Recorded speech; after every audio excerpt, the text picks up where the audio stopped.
What is going on? Welcome back to Jiu-Jitsu Outlet. I'm sitting down with a Jiu-Jitsu Black Belt who I actually met you when you were a purple belt. You were one of my very first instructors, Mr. Steve Lord. What is up, man? Hello. How are you? What's going on, Paul? Great to see you, man. Great to see you. Like I said, it's been great to see your arc through this world. My hero's journey, as they say. Yeah. That's the thing. Yeah. Well, it's still ongoing, man. And you were a big part of that back when I was like 19 years old, training at Baltimore Martial Arts. And you were, I think, the teacher at my second jiu-jitsu class ever. Because I remember my first one was with Mike Johnson. And then I think wow, that's a good place to start. You were actually, I remember in my very first jiu-jitsu class, Mike Johnson was the teacher, but you were my first, we were matched up. And you were like, I remember we were doing armbars and you taught me how to do the basic armbar and how to get out of it and stuff like that. And I'm still learning it. I'm still learning those things. Yep. Dude, it's great because working that now. Literally you were there on my very first day of jiu-jitsu and you helped me out in those early days. So I appreciate it. That's great. And now you're a black belt. You remember that we had two Pauls? We had Paul 1 and Paul 2. I do remember that. Yeah. Was I Paul 1 or Paul 2? I don't remember. I was trying to remember myself. But yeah, let's go with Paul 1. I'll be Paul 1 today. But you be Paul 1. And I remember he was like one of my main training partners, like me and the other Paul would. That's right. No, that's why we did that. We'd always have Paul 1 and Paul 2 together. Right? That was a good time. Yep. Good times, man. And I wonder if he's still training. I should try to Facebook stalk him. I don't know. I don't know, but you know, I don't know if you heard the story how somebody tried to carjack him, right? Like he was getting in his car, they tried to rob him, and he ended up pulling the guy into the back seat and rear naked choking him. And he was like, "Oh, I'm so glad I did jiu-jitsu." I do remember that story. Yeah. I think he was there. I think I was there when he came in and told us about that. I think you were. It's crazy. Yep. Yeah. It's crazy. So that's one of those moments where you're like, you know, if you want to talk about mental health, that's knowing that somebody has the ability to do that, you know, great for him. That's a good application. It's not something you seek out to happen, but when it does, it's nice to know that people are ready to go. Right. So, man, I'd love to ask you about that just to kind of start this off. How do you feel training in jiu-jitsu has helped your mental health since you started? So when people ask me what jiu-jitsu is, and not to be glib or something like this, but I'll say, you know, really it boils down to it's problem solving, right? It's problem solving. We problem solve physically on the mat, problem solving under duress, and it's kind of, people often say that it's physical chess, and it really is. But off the mat, it's a lens. Yeah. Because other problems I look through, like there are some days where life definitely has me in full mount, right? Where, you know, I'm thinking about something that's going on. I got a bill going on. Then I get distracted. I hit a piece of concrete in the road and all of a sudden I'm really losing, position. So you got to kind of start to compose yourself, get that mental defense going before you can improve your position. Right. And jiu-jitsu helps with that. You know what I mean? It's just like I say, hey, I might be having a less than ideal day, but I've had less than ideal matches, right? And the mentality is very, some people say, man, less than ideal day outside. Yeah, it's a great metaphor for dealing with things that are outside the mat, right? Right. Yeah, it's like an allegory. Yes, that's right. Yeah, it's an analogy. In a more like physiobiological, or whatever the word is for it, it definitely fires off that good serotonin, dopamine. You sleep better. You feel better. Right? You don't have some of the cravings that you used to have. Like, you know, like it's easier to manage. It's easier to manage like what you eat because you have to. You know what I mean? Yeah. You have to eat better. you have to get proper rest. I was about to say sleep, but I've gone almost 2 years without sleep. That's my new program. Are you on that Thomas Edison sleep diet? He slept like 2 hours a day. No sleep. Sometimes, like every day, I meditate for about 6 hours with my eyes closed, but no sleeping. That's fun. You've transcended sleep. You're a black belt. That's correct. When you're a black belt, you don't. Yeah, I'm being facetious, but yeah, you have to manage stuff, right? So jiu-jitsu forces you on one level to do that. If you're gonna perform at a baseline level physically, you've got to watch all the other things, right? You can't get too jammed up with things outside because you want to get back to training. Right. And that includes injuries. You got to know how to navigate injuries, because I don't want to jinx anybody, but if you train jiu-jitsu long enough, you're going to experience injuries. I think I can not go out on too much of a limb saying that. Sure. You have to do, at some stage, probably, surgeries, things like that. And it helps you to navigate, you got to work around the injuries. And then when you get better, you realize, wow, I couldn't use my knee for 6 weeks, but I worked on cross chokes in those 6 weeks. And now my cross chokes are just nice, refined, Yep. It's true. Like, I hurt my knee recently. Well, not recently. It's like a little over about a year ago now. And, I couldn't really do the wrestling shots anymore, like single legs and double legs. And I'm kind of just getting back to where I can do that again. But even then, my physical therapist has told me, like, try not to, try to do something else. And, so now I've had to do more. Yeah. Is he saying do other forms of takedown, right? Well, my physical therapist doesn't really train jiu-jitsu, but I showed him the movement. They were like, don't do that one if you don't have to. And, that's right. I'll work on something else then. So I've been doing more snap downs, foot trips, body throws. Exactly. That, right? And I found it actually. I bet they're the same scenario. I know that same scenario. Knee problem. You have to start grabbing the collar more. Like you said, snap down, foot sweeps, hip throws, things like this. Yeah. Can't always shoot. What's that? You can't always shoot. That's right. You can't always shoot. Well, man. So yeah, jiu-jitsu, it like sets you up for all of life, whether you're doing business or whether you're a parent, whether you're doing this other stuff, it like teaches you to overcome adversity. I feel like, is that kind of what you're saying? Absolutely. It does. Yeah. Programs you. You're comfortable. You're more comfortable in an uncomfortable situation. Yeah. Right. And you can think in that situation a lot better. I think a lot of times people get put under some sort of a pressure in life and right away they fold just because of that pressure.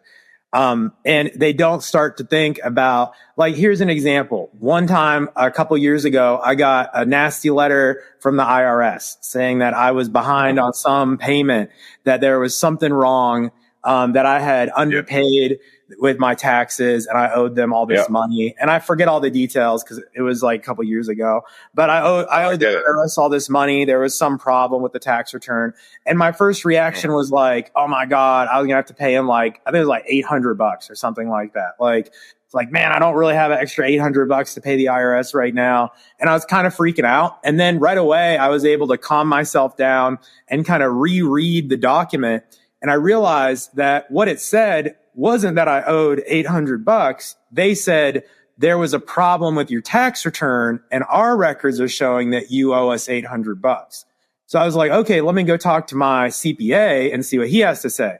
And I went and I talked to a CPA and I asked a couple of questions and I was able to talk through it and think about it. And he was like, oh yeah, let me see if we can just redo your tax return this sort of way, blah, blah, blah. Right. And I ended up actually getting money back. I had a return and I got and they ended up owing me like $400 or something like that.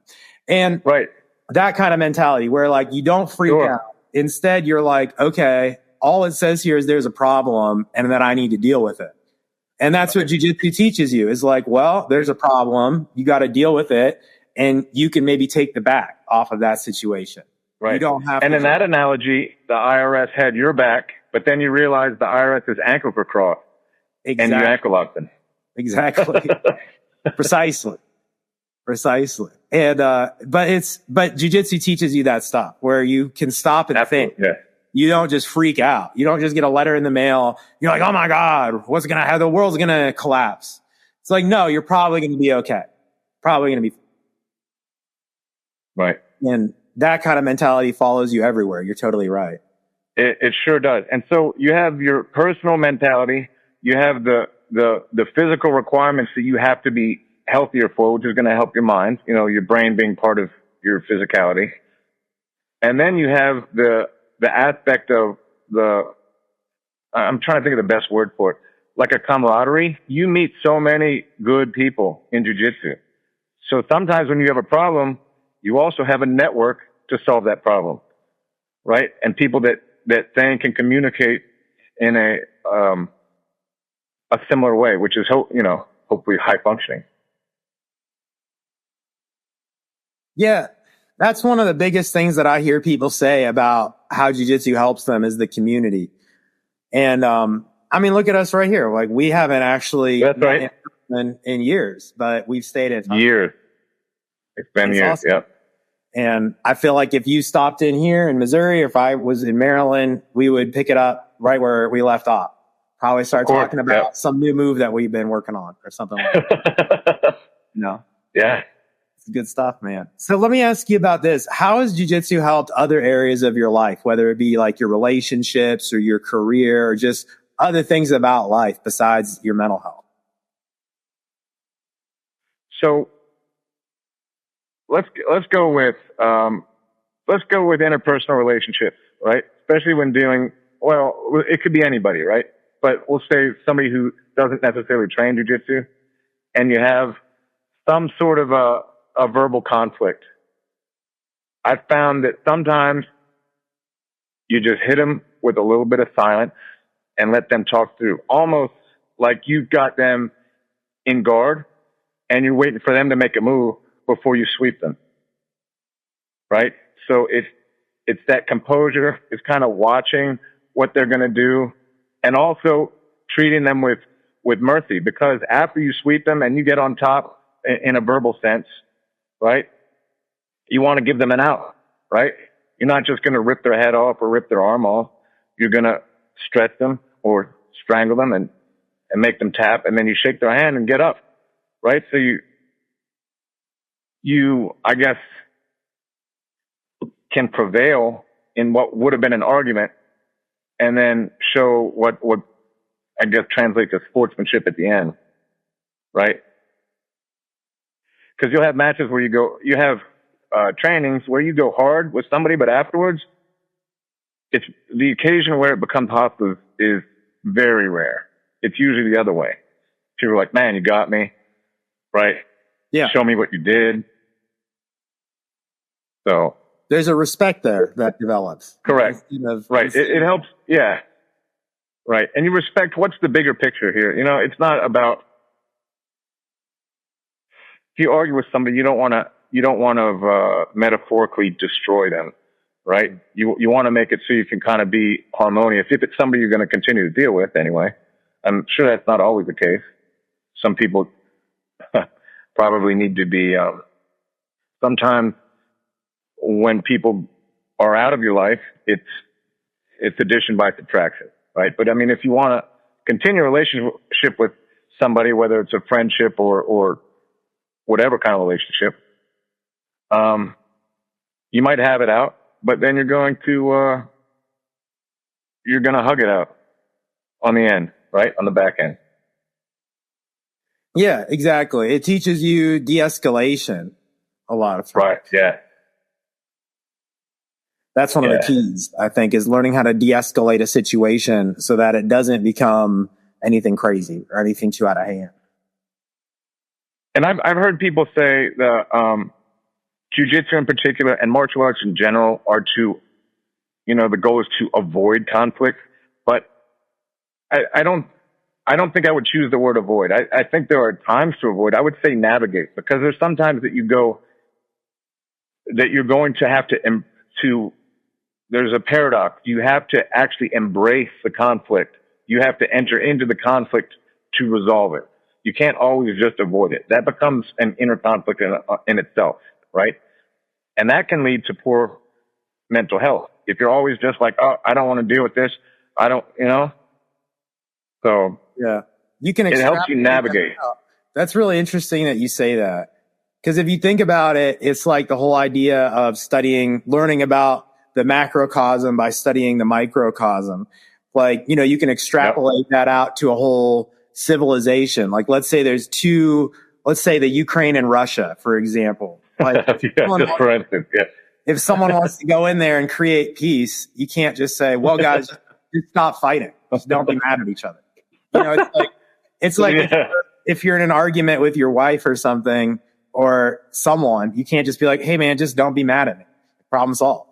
Like, right.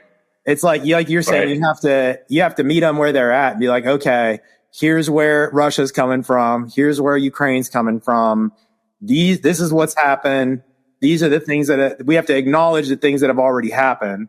We have to recognize what's happening. And then maybe there's a chance for some sort of understanding in the middle, some sort of a compromise, perhaps. Because at the end of the day, that's what this is what my dad told me one time, which has really stuck with me about the Constitution of the United States. The Constitution is a compromise between the states about how best to have a country. And you have one person who wanted to do it this way, another person wanted to do it this way, and they were like, well, let's meet in the middle on this piece of paper here, and we can agree on this. But at the end of the day, like any document, any legal understanding, or any peace treaty, anything is just a compromise in the middle between what two people want. But it's totally true what you said. Like, you can't make peace between two people by just saying, just don't fight. Just don't be mad. Problem solved. Right. He killed your brother. You killed his sister. Just forget about it. Like, just, that's probably not. Yeah, you can't. Right. Right. There's often red in the ledger, and you want to be on the right side of things. Right. And if you find out after the fact that you're not, you want to make amends. But think it's like measure twice and cut once.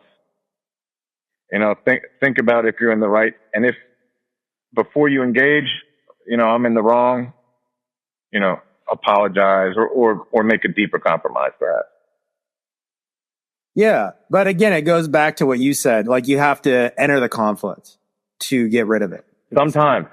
Right. Yeah. Oftentimes, really. But it's not really just avoidance. Like, I've heard people who I deeply respect, but they'll say things, I've been training martial arts so long that I never get into fights. Right? Like, I don't know how that, I guess it could be possible, but I feel like if you're out in the world, it's not always going to be because somebody picked a fight with you, especially if they, we're not exactly good targets for people nowadays, but we're going to be witness to people getting, picked on in public or something like this, right? Or in a family setting. So in life, there probably will be some kind of fight, whether it escalates to physicality or not. You're going to have these conflicts that you have to resolve. So, yeah, I don't think it's avoiding conflict. It's navigating conflict. That's the word I would use right now. It's a really good way to put it. One of my favorite quotes is that transmutation, not denial, is the weapon of the master.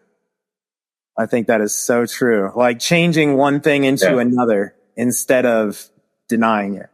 Changing. Right. And not to be too Pollyanna about it, but some people say, hey, the best way to destroy your enemies is to turn them into friends, right? That sounds super optimistic, but I still like it. It's true, man. It's true. Right. But if I were to think that I can take everybody who I don't see eye to eye with and turn them into friends, I mean, I think my percentage is pretty good, but it's, I don't think anybody can bat 1,000. Some people, it's just got to be, you're not always going to get along with everybody. So. Yeah, and that's okay, because I feel like everyone in this world is so unique that if you tried to get along with everyone, because I have tried that. I've tried to get along with everyone and be like a very amicable person. What I've found is you end up censoring yourself. You end up not saying things that are on your mind or not talking about things that bother you because you're trying to fit in. You're trying to be like a chameleon. Sure.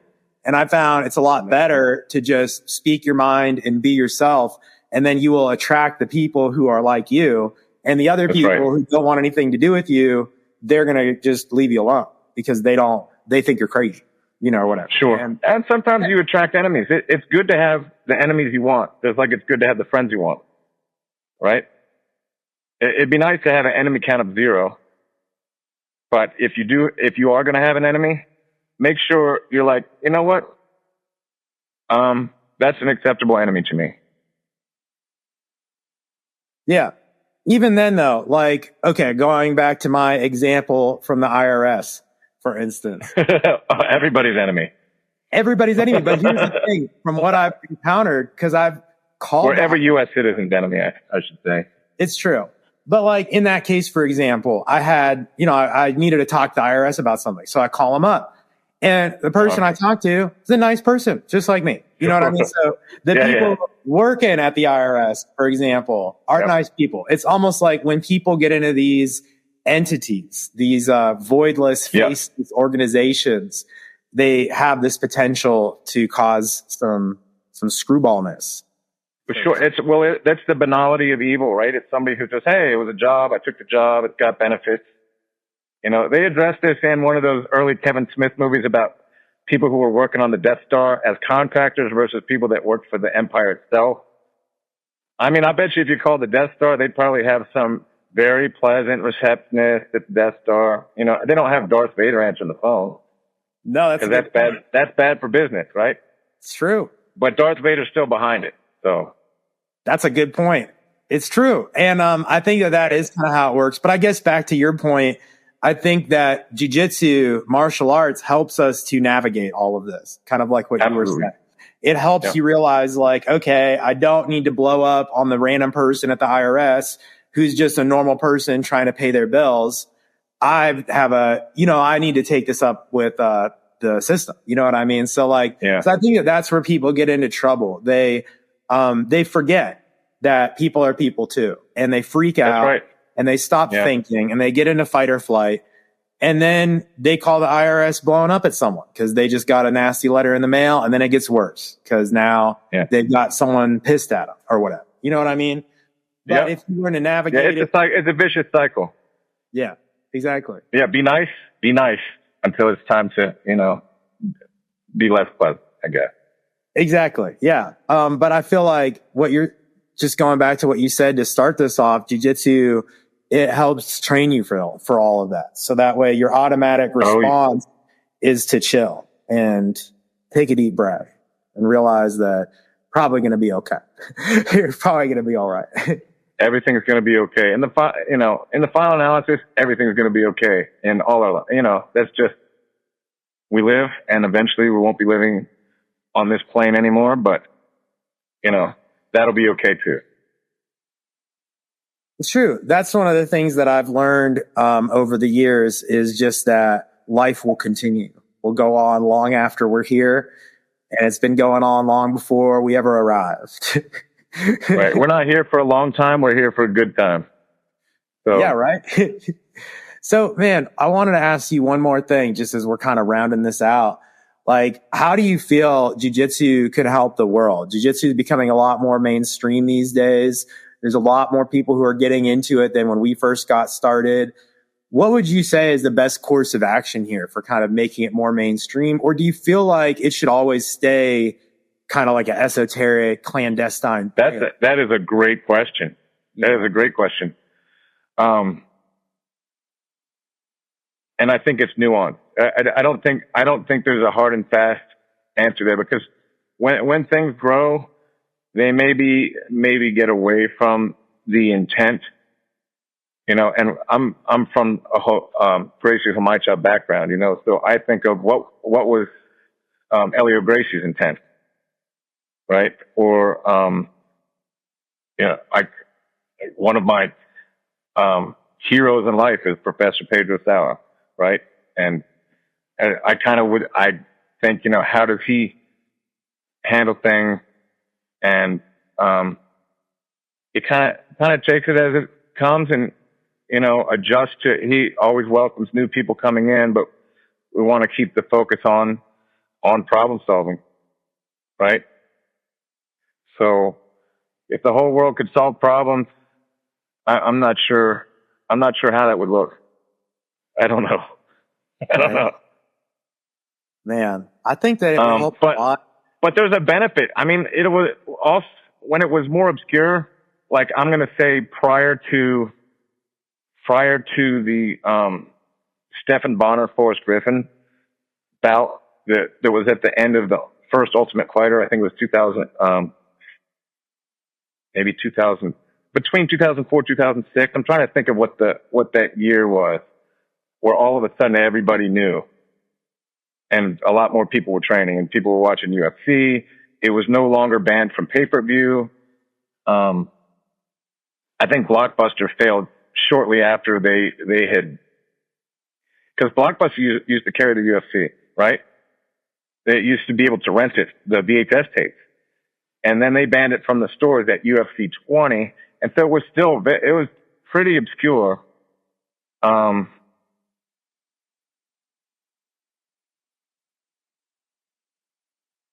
Yeah, I like the fact that it used to be almost a secret language. It was nice, you know. It's like when you see people who speak sign language, and I don't, outside of maybe thank you or something.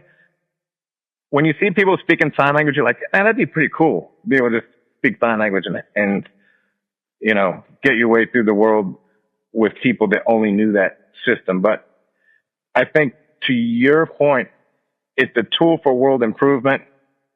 And if it spreads, that's great. We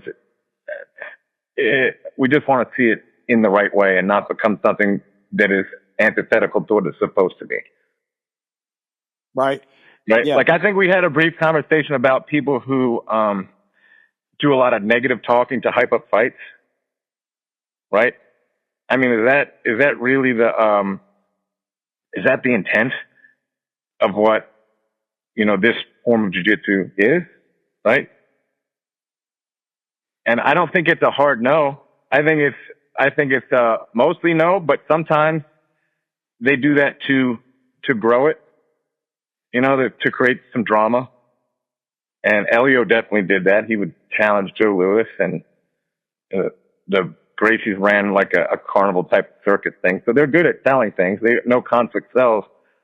But how do you reconcile that strategic animosity with getting along better with your friends and family and solving your problem? So both sides exist. So I think it's going to grow in both directions, honestly. And I'm open to whatever comes, you know. Yeah. I think that whatever happens, there will always be that sort of clandestine element where it feels like a secret language, like you're talking about at some level. Like, for example, I've been going up, been trying to get up there once a week to Pedigo submission fighting in Illinois. Oh, yeah. Daisy Fresh? Yeah, Daisy Fresh. And dude, they get my butt kicked. Like, I feel like a white belt all over again. And I've never been there, but I love watching their stuff. Right. Yeah, keep going. Amazing. I'm sorry, I'm interrupting. Oh, you're good. No, I was saying, it's a different level. So I feel like, hypothetically, even if every person, we could wave a magic wand and everyone could learn the basics of jiu-jitsu, there would still be that next level where you would have to go seek out the more advanced knowledge, whether it's at Daisy Fresh or learning from someone like John Danaher, or learning like directly from a Pedro Sauer or a Rickson Gracie. You know, there's always going to be that next level secret, not even secret, but like the next level of training is always going to be there. And it's always going to have that feel of like, oh man, we're doing something special here. we've got some secret thing that no one else is doing. Because I'll tell you what, if you're just a hobbyist training once or twice a week, and then you go and you start training with people who are training 2 or 3 times a day, every single day, the level is so different that it's almost like a different martial art. It's almost like you've gone and you're training something else all of a sudden, just because the level's so much higher, and it's different. The way they move is different. What they're drilling on is, I wouldn't say it's completely different, but the way they train is different, and it's not just Daisy Fresh, but a lot of the higher level academies that I've been to, I guess what I'm just trying to say is I think there will always be that higher level if people are looking for it. People are worried about McDojos and all this stuff, but it's like, no, that's not what we need to worry about. We need to worry about how people are obese and dying of heart disease like crazy. Like, that's a big problem, versus that's a big problem. Yeah. If you're worried about keeping it elite, there's always going to be an elite level. Like, look at football. Not everyone can go just walk into NFL Ravens practice, right? Like, you got to be at a higher level to do that. And if you're on the Ravens team, you're doing something very different than a couple of guys throwing football around on the weekends. But it's great that speaking of different, my prediction for the Super Bowl is the Ravens are going to be victorious in the Super Bowl this Sunday. And here's why. They're able to go snowboarding. We'll be at Liberty Mountain in Pennsylvania. Oh, really? Oh my gosh. Yeah. So you remember Liberty? I do. This is like 20 years running. We've had different venues, but we're trying to get some jiu-jitsu guys to go up, and we snowboard during the Super Bowl because there's no lift lines. Everybody's at home eating junk food, drinking America's favorite entry-level depressant. You know what I mean? So we get up on the lift, and it's just us and the lift operators and maybe a couple, people from other countries who are looking around going, why is nobody here? We're like, oh, because they're watching a football game. Love it. So Ravens are my pick this Sunday. Dude, I didn't even know it was happening this Sunday. That's how out of touch with you. So you're better than me then. No clue. I hear stuff about it, but again, I'm navigating around it because one problem I have is lift lines. I don't like waiting in long lift lines. Right. Solving the problem. Super Bowl is perfect. It brings people out of the ski resorts. Yeah, that's true. I hadn't thought of it like that. Go do something. So if anybody that's watching this is, in the Mid-Atlantic, we'll be at Liberty this year. Liberty Mountain. Dude, that's awesome. Yeah, I've been there before. I fell on my face a couple times at Liberty Mountain. Good time. Yeah. Yeah, I scraped a big part of my face as a kid on the Alpine slide during the summer. They had those concrete slides that you go down. Oh, no. It's like a concrete trough, and I went over the side and scraped like a big piece of my face off. Damn. But, concrete so I've fallen on my face there too. The concrete slide doesn't sound like a good idea, man. That sounds like no. So they call them an Alpine slide. They've improved them since the 70s, but. Well, that's good. Well, Steve, this has been a great chat, man. I really appreciated having you on. Before we wrap this up, though, I had one more question for you, man. So I know you could probably riff on this for a long time, but I just wanted to hear it from you. So you're a black belt from Pedro Sauer. Earlier, you were talking about, just the impact he's had on you. Could you talk a little more about that? Like, what are some of the biggest takeaways you've had from training with Professor Sauer or Master Sauer, I guess? He's Master Sauer. I still do call him Professor, I guess. But yes, it's Master Sauer. He always encourages people to be thoughtful, gentlemanly, and on the mat, use good mechanics and go slow, avoid injuries. And he aims for longevity. It's jiu-jitsu for life is one of the things he says. So it's always been a great group of people associated with him, and also people that just can absolutely murder me on the mat too. So that's good for me. Talk about higher levels. You train up at, what I got a shirt from, I don't know if you can see it, Unified. That's the Salt Lake City Academy. Just beasts. Like One Eye and James Garner, those guys are just amazing. So the mechanics are good. The level of thinking, definitely, elevates mine to be around people that are just really high functioning. You know, it helped with my perspective on life too.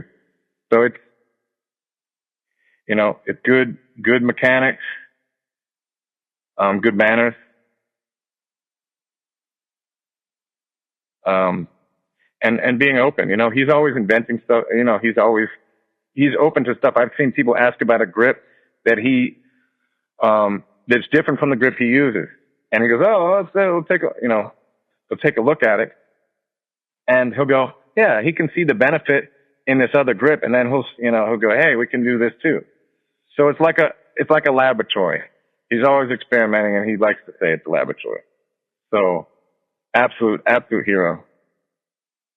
Yeah, man, I love what you said about the longevity. And that's what I've noticed about the Pedro Sauer folks that I've gotten to train with, is the style it almost gets better with age. Like you talk about that old man jiu-jitsu style. Like a lot of the Pedro Sauer guys I've trained with have like an iron grip from so much gi grabbing and stuff like that. And I feel like it just gets stronger, that grip that you get on the gi and stuff like that. That's what I've noticed with just about every Pedro Sauer guy I've trained with, including you. It's like an unbreakable grip on the gi. And I think it just comes from a lot of, like you were saying, like consistency over time. Because if you're training for a long period of time, your grip just continues to get strong the more that you train, to the point where if you get a grip on someone's gi, it's going to be almost impossible for them to break it. And that's what I've noticed. Like Mike Johnson is another Pedro Sauer guy, and we talked about him earlier. And that's how I always felt training with Mike Johnson too. Is like, he's got like, if he gets a lapel grip, that's it. You're not going to break that grip. And if you try to break it, he's going to sweep you or he's going to armbar you. And well, the best counter against Mike Johnson is tapping. Yeah, the double tap, man. Double tap gets you out of every submission. But the old master pin trick. But man, I really enjoyed talking to you, man. And we'll have to do this again sometime. Maybe. Hey, and if you're ever, if you're back east, you're in the Mid-Atlantic, I'm at Kogan. Fantastic guys here. The owners are great. Got 3 owners, the Von Valkenburg brothers and Bowie. I think you know Robert Von Valkenburg. Oh yeah, definitely. Do you remember Matt from? Yeah, I've met him. I trained at Kogan one time back a couple years ago. I've got to get back again someday. So there are 2 locations now. There's one in Annapolis, one in Savannah Park, and they got really good Muay Thai, all the jiu-jitsu you can eat. It's a buffet. Gi, no gi, a lot of good people here. What day are you teaching on, or what days? Every day except Sunday. Sometimes there's open mats on Sunday. That's awesome. Yeah. I mean, there's, Fridays, sometimes like Fridays and like early Sunday morning. Sometimes I'm at, another club too, like other private gyms just for outside training. But yeah, I'm generally here. Awesome, man. Well, I'll put all the. I did take a trip out of town last week. I went to North Carolina last week, so I was out for a couple of days. Oh, that sounds like fun. It was fun. It was good. We went to see Elvis Costello play. Really good. That's awesome. Well, if you're listening to this, you want to train with Steve, and you're in the Maryland area, I'll put all the links down below. And Steve, what's the best way to chat with you if someone wanted to say hi? I'm on Instagram at Steve9Grav, Grav. So it's Steve, the number 9, and then Geronimo Romeo Alpha Victor. Oh, okay. Steve9Grav. That's my pet. It's like Gravity, the beginning of Gravity. Oh, okay. Steve9Grav. Yep. Okay. Well, I'll put the link down below if people want to connect with you. Thanks so much for coming on the show, Steve. This has been a lot of fun. And I really appreciate you, man. Thanks for everything you've done for me and for many others who have started. Hey, it's a pleasure. I hope to see you soon. Good luck out in Missouri.